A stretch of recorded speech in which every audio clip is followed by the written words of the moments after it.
जय मसीह आप सबको। आज हम पढ़ेंगे दूसरा तीमुथियुस 3 अध्याय। अंतिम दिनों में अधर्म।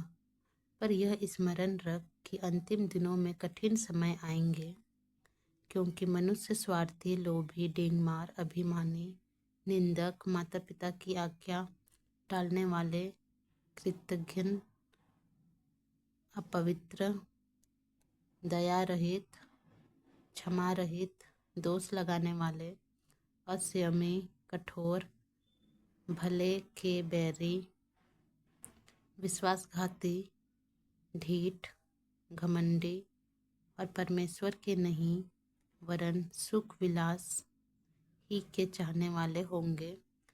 वे भक्ति का भेष तो धरेंगे, पर उनकी शक्ति को ना मानेंगे। ऐसों से परे रहना। इन्हीं में से वे लोग हैं जो घरों में दबे पांव घुस आते हैं और उन दुर्बल स्त्रियों को वश में कर लेते हैं, जो पापों से दबी और हर प्रकार की अभिलाषाओं के वश में हैं।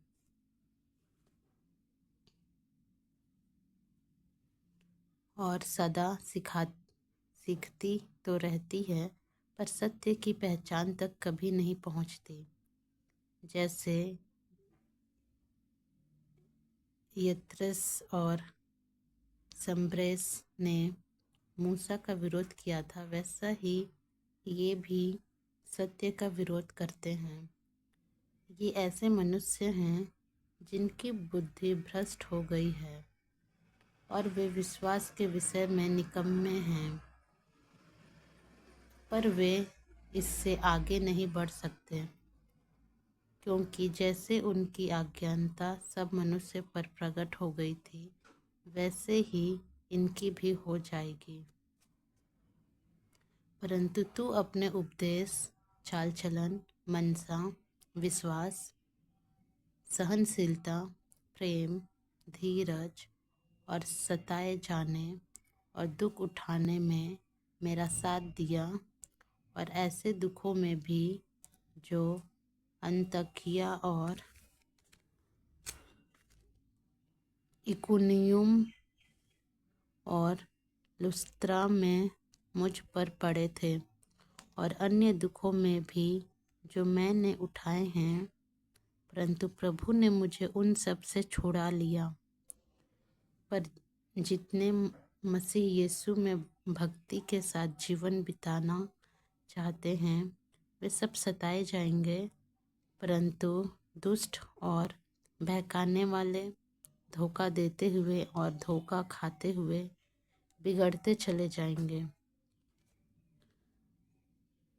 पर तू उन बातों पर जो तूने सीखी है और विश्वास किया है, यह जानकर दृढ़ बना रह कि तूने उन्हें किन लोगों से सीखा है, और बचपन से पवित्र शास्त्र तेरा जाना हुआ है, जो तुझे मसीह में पर विश्वास करने से उद्धार प्राप्त करने के लिए बुद्धिमान बना सकता है।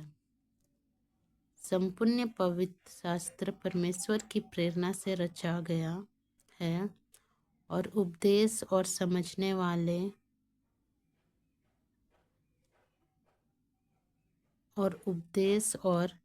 समझाने और सुधारने और धार्मिकता की शिक्षा के लिए लाभदायक है, ताकि परमेश्वर का जन सिद्ध बने और हर एक भले काम के लिए तत्पर हो जाए। आमीन।